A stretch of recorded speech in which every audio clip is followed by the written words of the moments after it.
Is he a giant roach? Well, yes. Well, I don't think he's a roach. In fact, I think he is kind of like a beetle.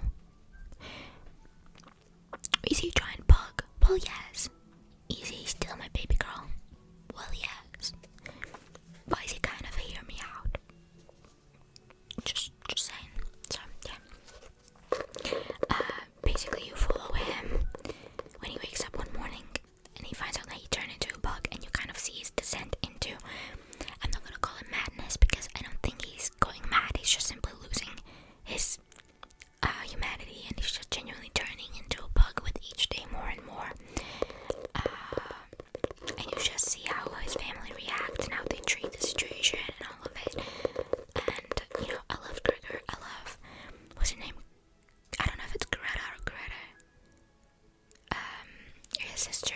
She cared for him so much, and it was just so lovely to see. And frankly, I don't blame his parents for the way that they acted, because if you think about the situation they were in, how would you really act, So, anyway, a classic for a reason. One of a kind. I think it's a staple in the weird literature. So, yeah. An enjoyable read. This is the cloth-bound classic. Mine's dirty, so just ignore that.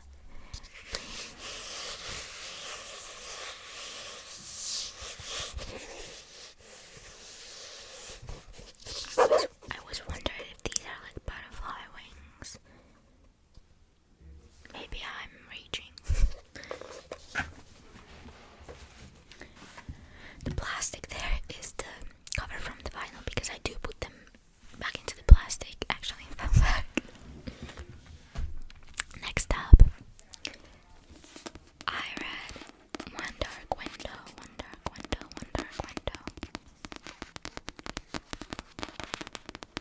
This cover has such a nice tapping sound by Rachel Gillick. Rachel Gillick.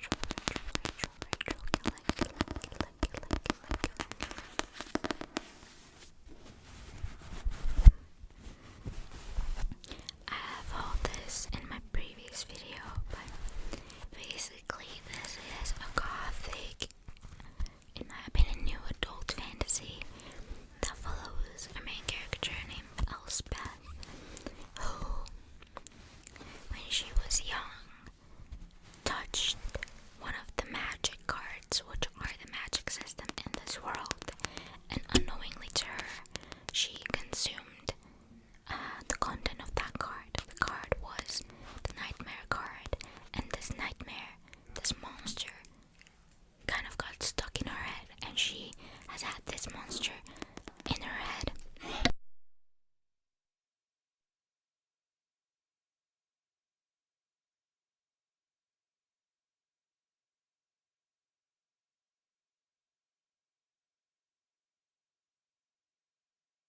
My dog is sick, so she coughs a lot. And this monster is stuck in her head, and she's basically living with it inside of her head. This kingdom that they live in is plagued by this mist, which, I mean, it's overall like that kind of like gloomy atmosphere. It's plagued by this mist that is, it can be infectious. You can get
but then the start of the story really happens when things start happening, and you find out that maybe Elspeth is a very needed, like a key figure in a lot of the future of this kingdom.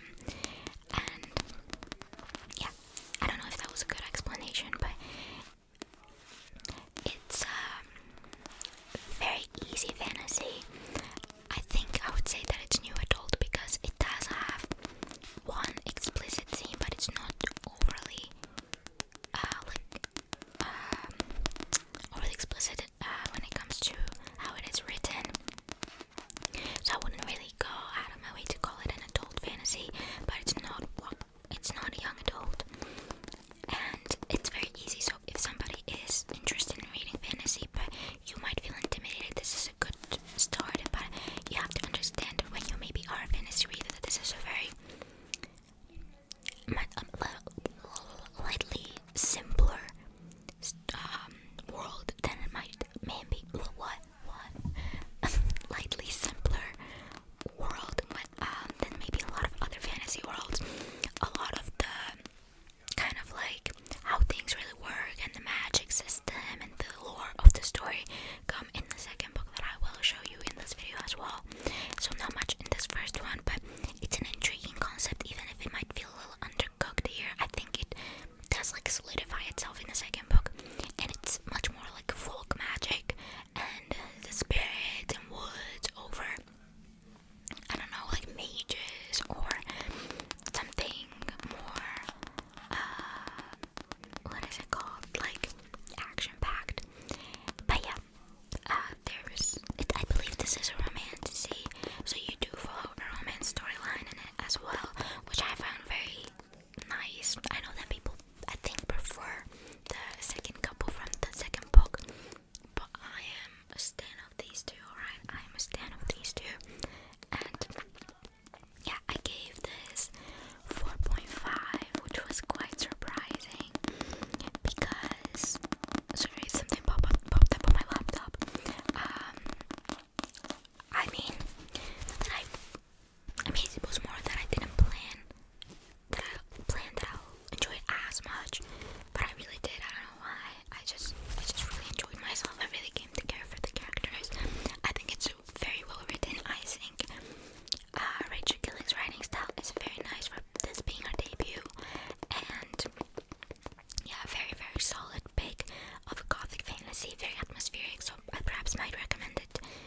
Maybe if you live somewhere where mist is quite common during like fall, autumn, or if you live up north like Edinburgh and stuff, that might also be nice. Or just like, yeah, gloomier weather is really perfect for these.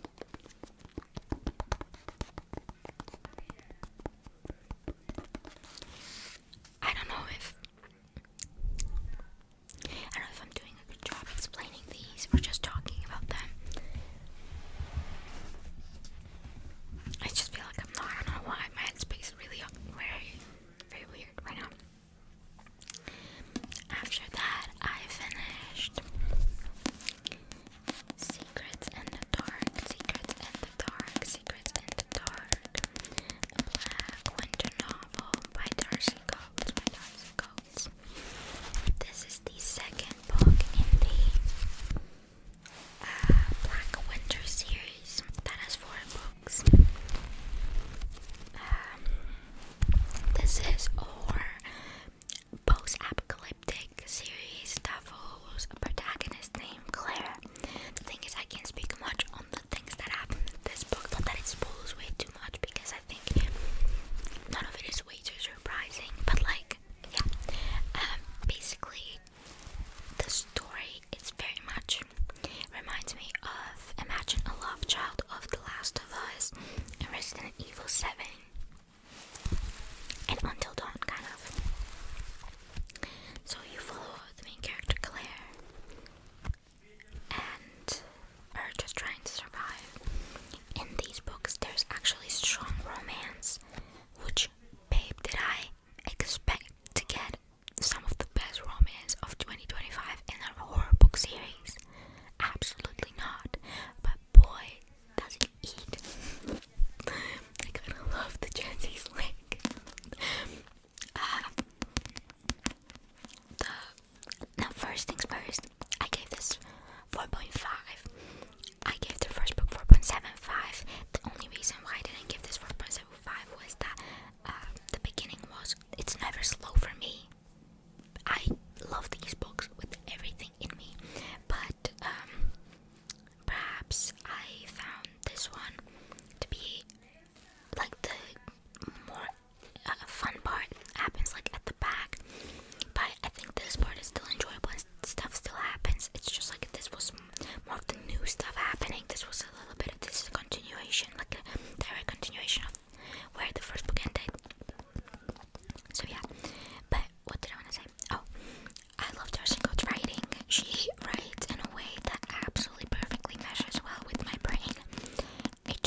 as scary than the first one because you already know a lot, but the lore, like what is actually happening in this world, starts to really unpack in this book.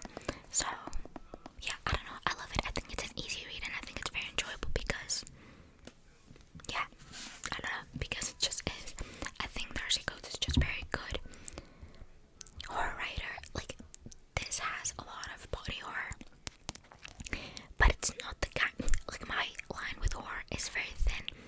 I enjoy a lot of it, but I cannot even tell you when it crosses a line. I just know it when it does. And I like body horror. I like when it's weird, when it makes me feel like, you know, but yet again, it's like it can be on thin ice. And this, they just like, this is every single spot of it being, it's not like scary, but if I were, that being said, it's not like scary to read about, but if I would imagine myself in this world, best believe that I'm killing myself.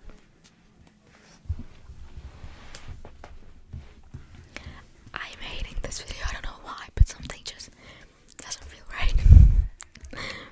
I just feel like I'm doing such a hard job explaining these books or telling you how I feel about them, I don't know.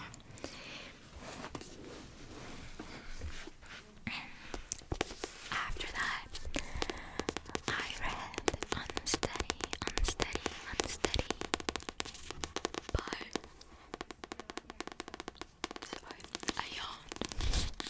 by Peyton Corin. This is a hockey romance, college hockey romance. It's a series of interconnected standalones, and this is the first book that follows Reese and Sadie. The premise is that basically Reese is the captain, very much the golden boy, very sweet, very loving, and he suffers an injury at one of his games, a head injury that leaves him with very bad PTSD, and he's honestly not doing good. He doesn't really say it outright, but the only people who can know are his mom, and he even kind of tries to hide it from his dad because he feels very guilty for like worrying his parents this much.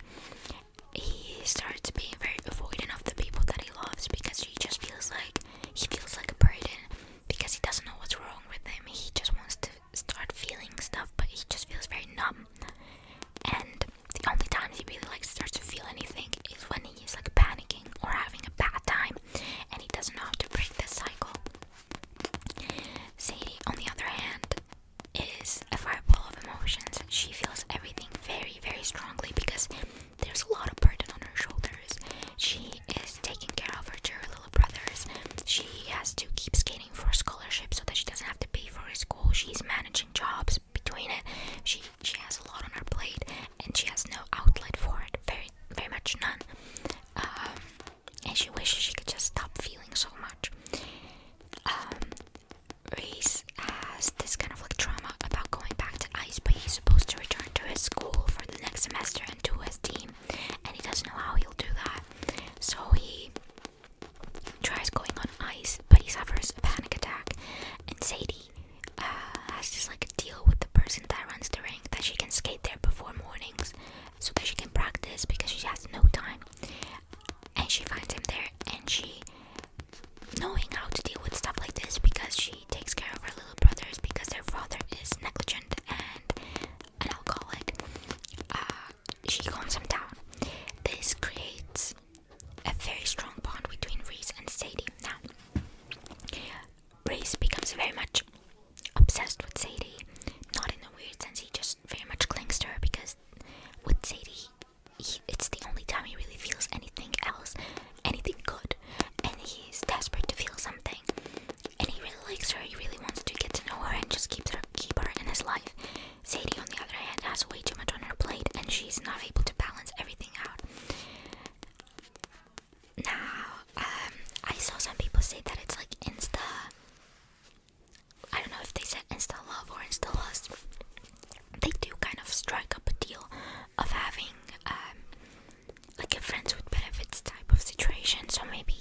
sweetheart and be with them for the rest of your life. I'm not claiming like anyone who gets, I don't know, together before the age of 30 will not last. Absolutely not.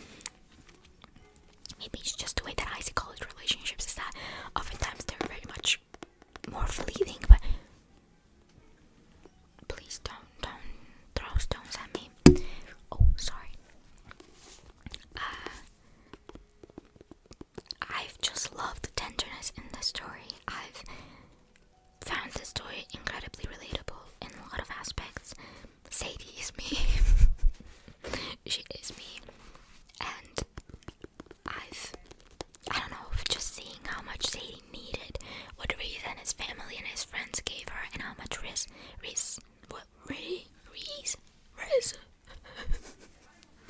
how much Reese needed Sadie in his life, and how willing he was to help her and help anyone that she loved, which, I don't know, I just love them. This is what Icebreaker wishes that it could be, and it just isn't. And yeah, I love this. I think this story packs a punch. It can be very sad. It deals with a lot of very sad topics, and yeah, I'm a big enjoyer of it. I never expected to feel this way about a college romance series, but it's my magnum opus, truly. It's my kryptonite, and I am just deeply in love with it. I'm so grateful that I read it. Peyton Corn is my god. And yeah. Did I tell you how many stars I gave that? I gave that 4.75. I suck at this. But yeah, anyway. So we had a 4-star, we had a 4.5, 4.5, 4.75. I've honestly had a very good reading month. I don't know whether I am genuinely, I think I might come across as someone who rates books very highly, which I'm not someone who is a new reader, and arguably I don't think I branch out too much, simply because I think as of right now, after I got back into reading like published books, there's still a lot of literature that I want to read, that I know, that I'm pretty sure that are going to be at like top of my list. But I think down the line I'm most likely going to start branching out a lot more into books that are like me trying them out. But yeah, I don't know, maybe I am easy to please, maybe I just like to pretend that I'm not. After that, I read and finished The Shepherd King duology with The Two Twisted Crowns by Rachel Killick. So this is the second book to One Dark Window. I won't talk about the plot of this one.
this is the third book in the, I think it's called the Belladonna series. This is the third and I believe a final book. There is like a novella, like a holiday novella coming out called Holly, I believe. But this is the final book that wraps up the story. If you don't know Belladonna, it's another gothic romantasy. I think it's YA, and it follows a girl named Signa who basically is unable to die. There were multiple instances when she was growing up when she was kind of supposed to die, but she didn't, and she realizes that she's kind of immortal, and the only way that she can kind of die is when she consumes belladonna berries, which are poisonous. And when she does it, she has these interactions with death, the Reaper himself. And basically, Signa's parents are dead, and she is supposed to inherit her estate and everything. But before she's able to do that, because her next guardian also just like, she goes on to live with her aunt, I think, or some family at this manor. But something weird is happening at the manor. The wife of the manor, the aunt, I think she was aunt, is dead. The daughter is deadly sick. The father is absolutely manic. He's losing it. He's drowning in sorrows. Sorry about that. And the son, he's probably the only kind of like sane person. And because Signa has these interactions with death and is kind of able to see souls or just interact with the spiritual world, she embarks on this journey to actually solve like what is happening to this family, because something seems very off. Like why did the wife die all of a sudden? Why is the daughter literally deadly sick? Even when they're trying to like heal her and everything, she keeps on getting sicker and sicker, and she just forms this like a Sherlock and Watson type relationship with death and this other guy, and embarks on a journey of like trying to solve what is happening while she waits until she's an adult so she can like inherit her estate and become rich. I believe this happens at like, I don't think it's Victorian era. I think it's Regency. So very much like ball gowns and the etiquette and all of that. Now, in the third book, the thing is, I don't know how much I can say if I don't. Okay, the first book. I think I had like a review of Belladonna on my channel. That was not the most positive. Jesus fucking Christ. Yeah, I'm long-winded. I gave Belladonna 3.225. Now, it's a very solid YA gothic book. Very solid. I simply am not the biggest enjoyer of Regency and not the biggest enjoyer of the story, because I just wish it had gone in different ways. My opinion on this, what I don't enjoy, is completely subjective, because I do think that these books are well written, and I do think they're very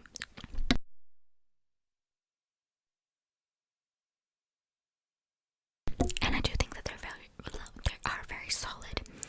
There are some cringy moments or some plot moments that I'm like, well, this is just a little ridiculous, isn't it? But I don't think that should, if you know that you could enjoy this because you like Regency and you like gothic romantasy, when the romance is with death himself, go off, read it. The second book I gave 3.25, and it really solidified my kind of hate reading of this series. I feel oddly protective of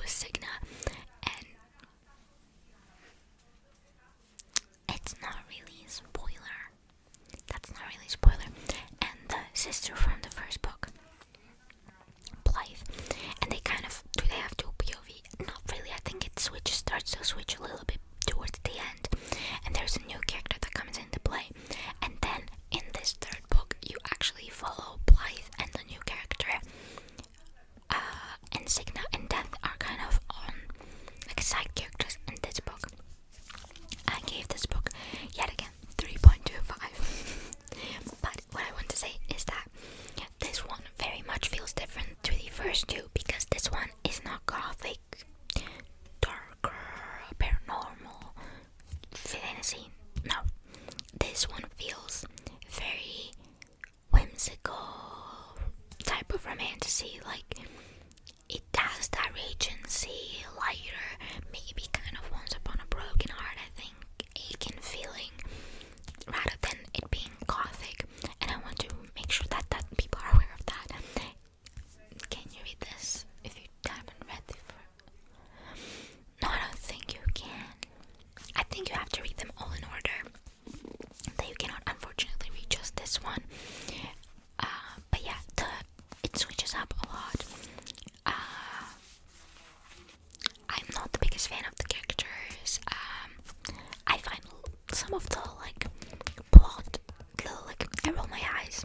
Yeah, I do roll my eyes a little bit. However, the end had me cooped and gagged, because I'm very grateful that Adeline Grace went there, because I feel like a lot of authors might be too scared of going there with books nowadays, in case that people wouldn't like it and that they won't support the books anymore, because some people cannot handle stuff like this. But I really enjoyed how she went there, and I also enjoyed how much Elijah, the father, the man that is going manic, drowning in his grief in the first book, Blythe's father, is in this, and of their relationship, because it makes me so happy. And the end just really, I love the end. The end borderline made me consider giving it a higher rating, but unfortunately it just, no. But there's also kind of a mystery type plot happening in this one. And yeah, if it's something that could interest you, I do think that it's a solid choice. It's simply just not up my alley completely, but I don't think it's necessarily actually bad. I have certain books that I do think that have actual flaws. This is not really one. The plot is a little ridiculous, but yeah.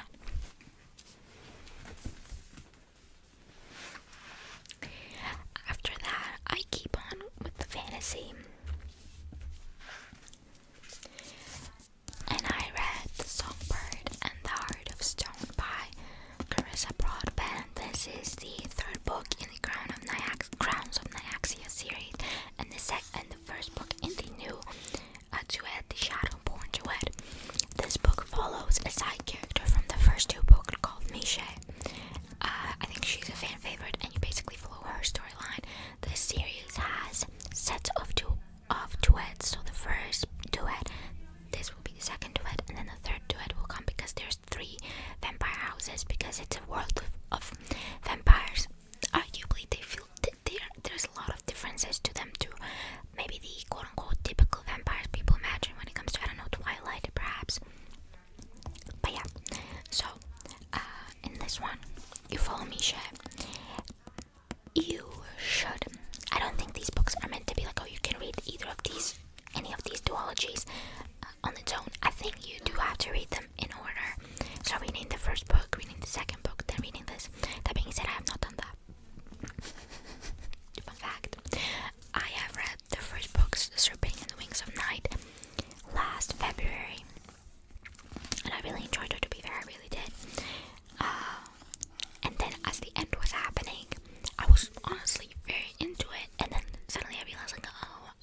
necessary, because I do think that you should read the first two.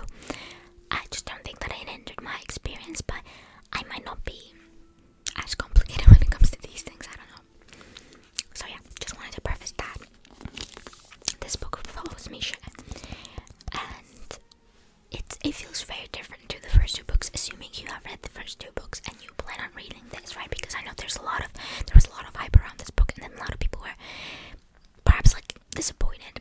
Now, obviously, I cannot change it if you're disappointed, but this book feels very, very different to how the first trilogy feels, or at least the first book. The first book feels very action-packed. Aurea is very different to Misha, and the stuff that happens in the first book, it's like she's a human girl that is adopted by this vampire ruler, and in the Nightborn,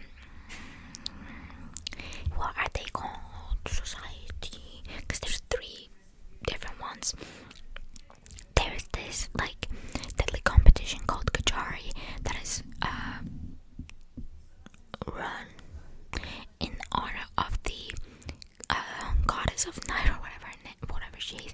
She's basically the creator of vampires, and they are kind of doing this quest in her honor, and whoever comes on top gets a wish from her. And Aurea enters this competition because she wishes to win, because she wants to be turned into a vampire, because she has been raised in this society where she had felt powerless and like less than, because she was a human, and she really like builds up her strength and her power to become someone worthy of this title and to win the competition. And yeah, whatever. This book follows Misha when she travels into the underworld with a new character named Azar. This book feels very mellow. It's very soft in comparison to the first duology.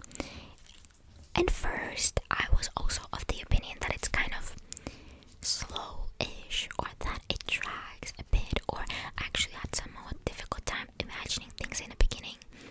And I liked Misha, and I liked Azar. Well, I liked Misha in the first book, but I liked being in her, and I liked her, sure. But I wasn't obsessed. I felt very, like, it's just okay, you know, I'm enjoying myself, but it's not, because I gave the first book 4.2, and this felt like a 3.75, like, I am enjoying myself, but it's definitely lacking the kind of, like, whoa, I'm enjoying this, you know. However, I have to say, I don't know when exactly it switched up for me, but there was a moment when I started to feel like, whoa, I actually really care about Misha and Azar. They're very different from Aurea and Rain, but they have a very tender, heartfelt kind of relationship. And that was the thing that the moment I realized that, and how much Azar reminds me of Doran from Secrets in the Dark, that I've mentioned of that series, I was floored, because it's just such a like raw and tender story compared to the first one. The first one feels very like a rapid fire, you know, just very passionate, and this one, it might be slow and everything, but the way that you see how much hurt Misha is carrying because of the things that have happened to her, and how much hurt Azar is carrying, and how much they needed each other, and the solace that they found in each other, I was honestly sold by the like, around the half I started being really sold, and I gave this 4.2 in the end. It's very different, and I think you need to go into that expecting something very different, but in that, when you expect it, I think it can be very good for you. I think even the writing, but the way that the things are described became a little better. At least I started to imagine the sceneries and everything happening a lot better later on. And yeah, 4.2, very, very solid. I love Carissa Broadbent. That is solidified. I'm currently reading a different book of hers, and she's very much like a solid author to me, so I'm so excited for the next book. So excited. I will read that as it comes out.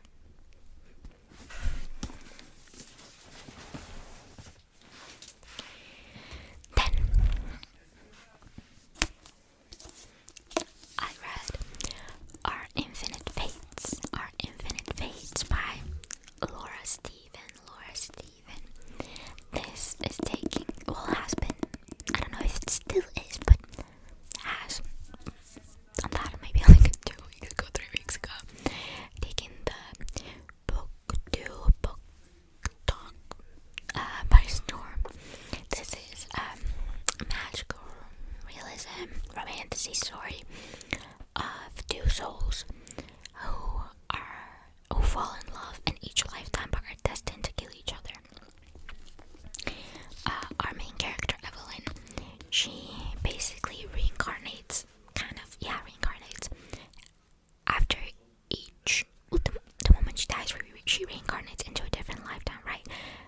However, it's not like she lives a full life and then she dies when she's old and she moves on to the next life. Not really, because there's this certain curse, perhaps, or something that has bound her to always die before her 18th birthday.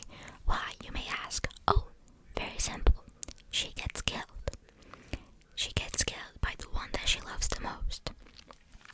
Arden, the supernatural being who also is a human, but for whatever reason has memories of why they're doing this while Evelyn doesn't, and he's determined to always kill her before her 18th birthday. And Evelyn, there's been so many past lifetimes for them that this has happened, and usually they fall in love, so it becomes much more painful for Evelyn to go through it each time. But she doesn't understand why. All she knows is that at a certain point when she kind of reincarnates, she gains the consciousness of, oh, something like that is going to happen. And she doesn't know who Arden will be, what they will look like, anything. She just knows that she will be hunted down before her 18th birthday. And she's very determined to make it, not make it count, make it count for once, but to make it stop this specific lifetime, because she has been reincarnated into a life that she's extremely fond of. The thing is, she has been very fond of all of the lifetimes. She lives that life, lives as that person for however many years, completely unaware that she has this kind of destiny and this is what is going to keep happening to her. But she really wants to make this one stay in this life, because she has a younger sister named Gracie who needs a bone marrow transplant. I think she has leukemia. And Branwen, I think that's her name, and in this story, Evelyn is the only match, and she's turning 18 very soon, so she's like, I need to make it through.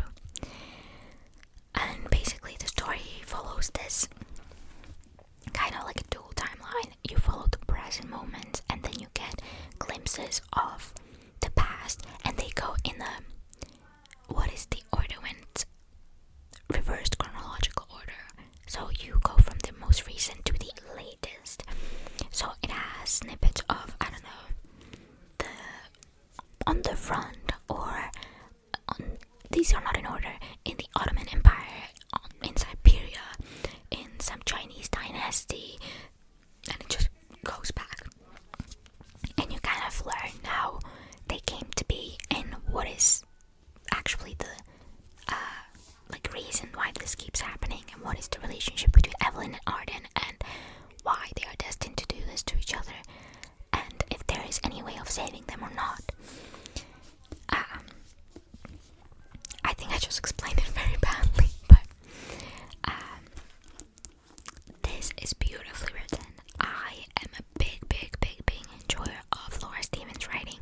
I'm someone who loves a good lyrical prose, that kind of this will make a beautiful tattoo, that type of prose. It's beautifully written, it's so heartfelt, it deals with so many sensitive topics, especially grief and loss, and I was tearing up at this book so much.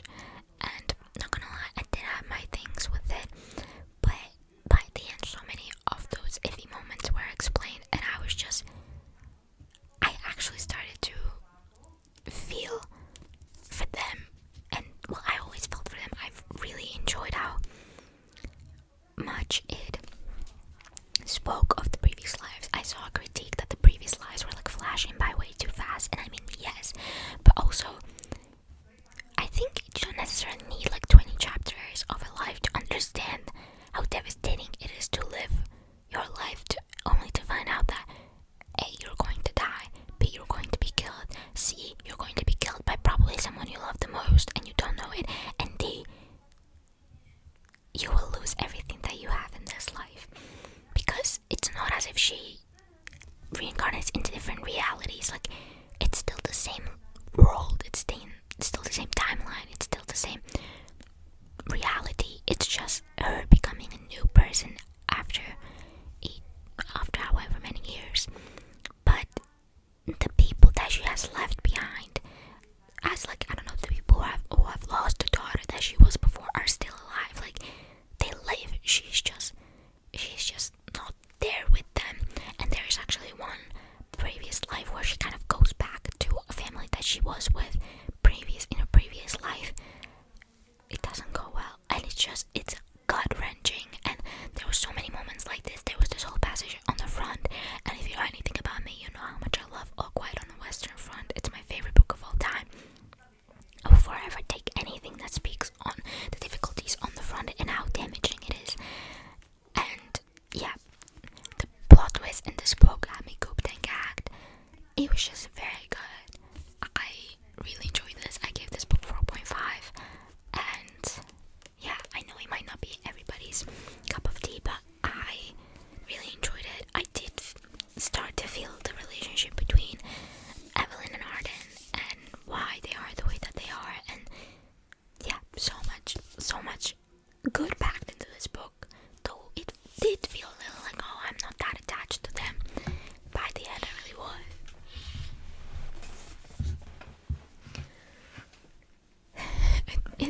Is it even enjoyable for you if I'm only saying like, oh, this slays? Unfortunately for you, this will continue because I read Normal People by Sally Rooney. Normal People by Sally Rooney.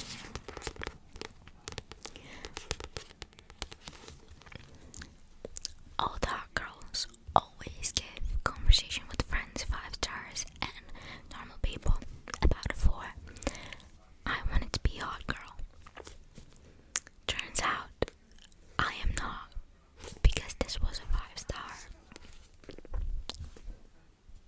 Yeah, I can tell you that I don't think that this will be the best of Sally Rooney's work. I don't think so. And a lot of my reasons for giving it 5 stars are completely fueled by subjective personal experience while reading this. This basically, if you don't know, it's literary fiction, general fiction. Don't treat this as a romance. Following 2 characters, Connell and Marianne, in a small Irish town. You follow them from high school until their college years, and you basically see how their relationship and the way that they are existing in the world changes over the years. I think it's in a span of like 5 years. Now, Connell and Marianne could not be different and yet very similar. Connell in school is rather popular. I wouldn't say that he's the top of the top because I don't think he really fits that description, but he's popular, he's liked, he has friends, he plays. Is it soccer? Is it soccer football in Ireland? Well, I find this not important information. I fear I might not. Yep.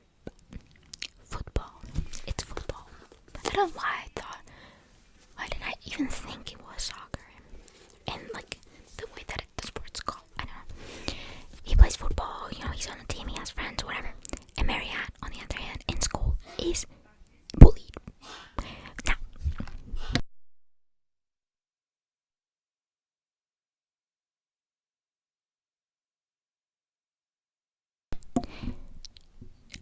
the bullying, it's like, I don't know what you imagine by bullying, right? Because it's the bullying when they taunt her, when they say that she's ugly or flat-chested, or like, it's the kind of bullying that they're going to probably like grow up and be like, hey, I'm very sorry I did that to you, you know, like you actually didn't deserve that.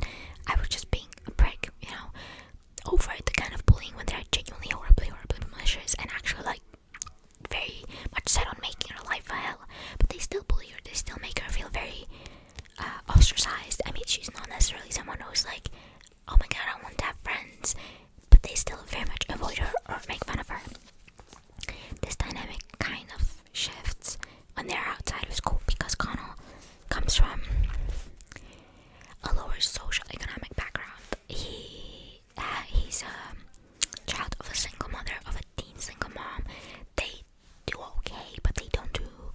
all that well for themselves, you know, and he's very aware. He, you know, wears the same clothes or has the same pair of trainers that he wears constantly. Like, it shows in these little things. Marianne, on the other hand, is very privileged. She lives in this very big house.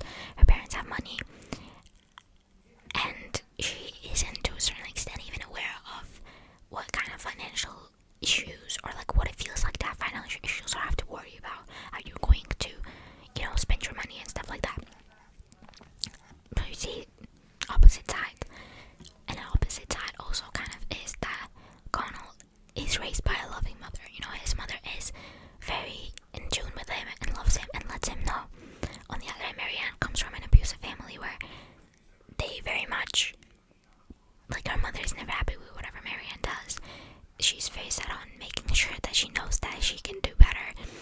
Her brother is a prick, to say the least. He hates when Marianne gets the attention.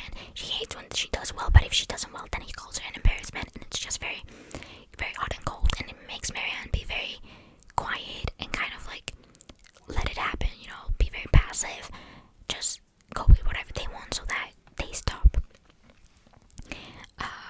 Connell and Marianne cross paths, and they start kind of talking to each other outside of school, away from anyone that could know them. I know that this relationship will be weird. It's not, right? But to Connell, he feels that way because he fears that associating with Marianne is going to make him be bullied or make him be weird, and he doesn't really want that. But he also feels a very different way with Marianne than he feels with everybody else, because he's not able to really be exactly who he wanted to be with anybody else, because he has interests that perhaps aren't maybe the ones that popular guys, popular lads have, and he is able to talk with her and be concerned of issues that genuinely concern him with Marianne that he's not able to do with anybody else, and this becomes something that he starts to very much cling to. And you basically follow them as they kind of start having, well, calling it a romantic relationship might not really be correct, because, you know, it's more of a sexual relationship, which is kind of like a secret affair that then continues. It's on and off throughout college, and you see them in different situations and how they either grow apart or come back to each other, and what that entails. This series has a TV show that is done very well. I have not finished watching it, but from what I've seen so far, I think it's very obvious that I think the directors and producers that took it on wanted to genuinely do justice to the story over just taking on something that was very popular at the time and wanted to adapting it. And I think the main actors and anyone,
something something in the story that is so integral to me. It became an integral part of my soul and who I am, that I cannot change that, and I wouldn't want to.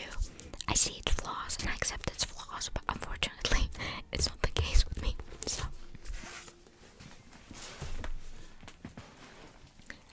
to show you a little Easter egg, because I don't know when else I would show this to anyone, but I have here my special edition of Normal People that I painted. Please let it be known that I hate painting small scale. Anything small scale makes me want to tear out my hair. I hate it, so please don't judge my painting abilities on this, okay? But yeah, I just wanted, I don't know what possessed me, but I was like, I kind of want to make a special edition of it. So I painted 2 scenes. They won't tell you anything if you don't know the TV show, to be fair, because I don't think the scenes don't happen exactly like this in the book anyway either. But yeah, I still have to do the back. There's going to be a 1 horizontal shot, and I still need to do the spine. But yeah, I just wanted to show this to you because she is my pride and joy, to be fair, because I'm very happy with how it turned out, and it makes me very happy to have a special edition of a book. I actually did it before I even knew just how much the book is going to mean to me, because I started it and I knew how much I knew that I was enjoying it, but the fact that it became such an important piece of literature to me, that it makes me incredibly happy to have a special edition of it that I made. I'm not gonna put that there because that's going to be confusing. Last 2. Oh, that's a long video. Next up, I read Unloved by Peyton Corin. This is the second book to Unsteady. In the Undone series, this is a series of interconnected standalone, so you don't have to read them in order or have to read them all. You can read whichever book you would want. This book follows Sadie's best friend Ro and Reese's teammate Freddie. As you can judge by the cover, the name, the title, Unloved, they both grapple with different types of feeling. Like there are people who are just not able to be loved by others. This story happens simultaneously as Unsteady, but because the story is very different, sorry, I need to sit better again. I don't know, it's the ADHD that I need to fidget.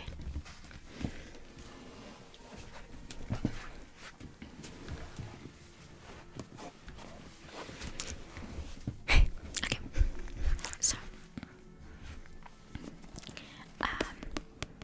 Freddie basically is kind of like the Casanova, the player, but in a very, maybe not the player in like the heartbreaker, but the one like, oh, you know, if you want to have a good time, find me. And people do find him and they have a good time, and he has a good time as well. But he actually struggles a lot with the fact that he kind of wishes people would stay, and he feels like maybe he's not enough for people to stay. And he also struggles a lot with disabilities. Well, what are they called? I can't think of the proper name for them right now, but he struggles with either ADHD or dyskalkia, which makes it very difficult for him to be a student at university because they're not accommodating him the proper way. But because of that, it makes him feel like he's actually a failure because he's failing badly, and he feels like he's stupid, you know. And a lot of the people would always kind of attack that part of him because they have nothing better to do, and it just makes him feel like he's, you know, a failure, a waste of space, blah blah blah blah. We're here for a good time, but not someone that anyone could love. He has a lot of hurt from stuff that happened to him, and he needs to be tutored to make it through the semester. It's kind of like his last chance, and he gets assigned a tutor, Ro. Ro is Sadie's best friend, and you see a lot of her in the first book. Did I finish my thought with the fact that it happens when Unsteady happens, and that it doesn't feel repetitive because the stuff that happens is very different, so you will see certain moments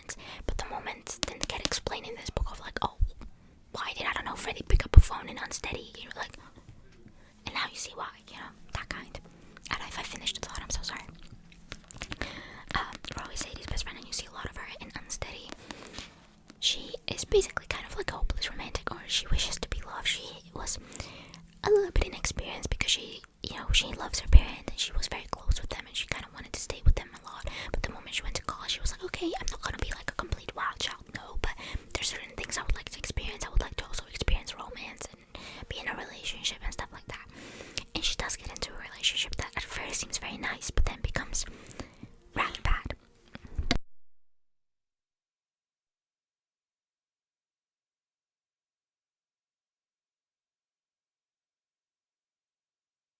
Not only it's very on and off, only on the terms of her boyfriend, but also he very much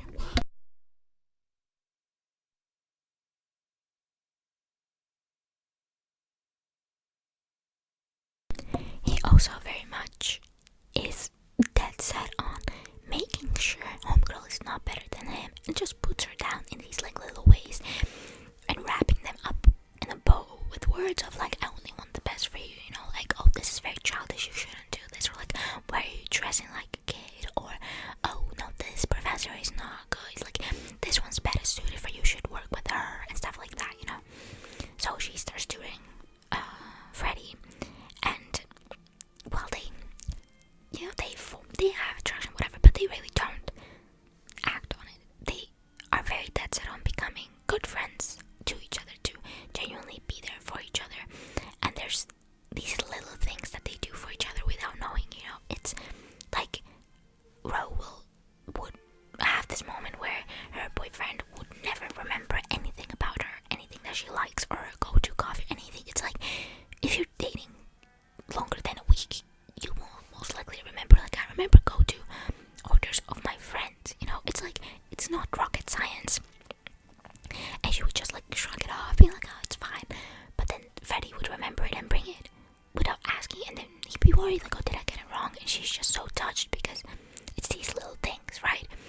Or he would like, because he's dyslexic and he really struggles with reading, right? And Ro is a big reader. He would listen to her favorite books on audio just so that he can talk with her about them. Pardon.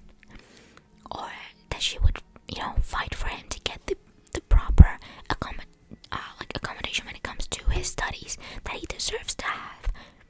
The way that only one other person ever fought for Freddie and means so much to him. Like, it's these little things that they did for each other without the other needing to say it.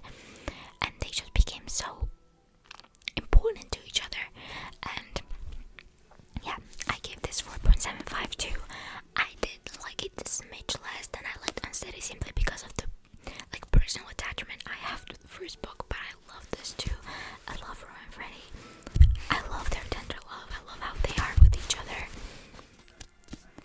I love the side characters. Bennett's book better fucking come this year. They're everything to me. I love these. Is she thick? She is, but I don't fucking care. I don't care. It's just so good. So good. And there's so much pain wrapped in these books, but it's just so nice to see how much they get to heal and get to, just be taken care of, whether it is that they start taking care of themselves better or they get taken care of by the others, whether in this book, in Unsteady, whatever the case may be. It's just lovely. It's so lovely. And the last book I read a physical copy, however. I read Romeo and Juliet by William Shakespeare. I have a big thick book that is basically like a giant-ass Bible of the complete works of Shakespeare, and I just didn't bring that, so I'll just tap on my iPad. But yeah, I read Romeo and Juliet.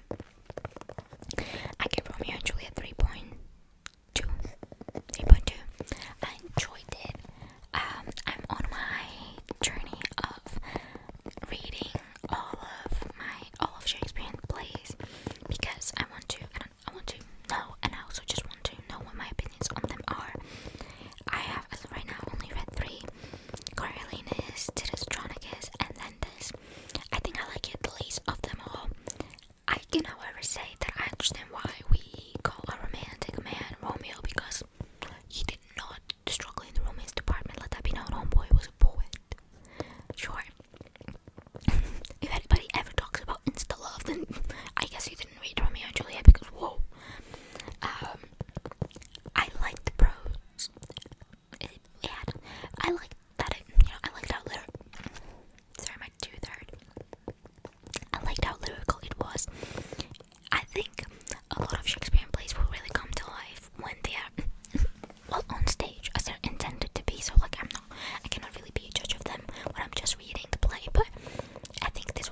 I don't know why, but my like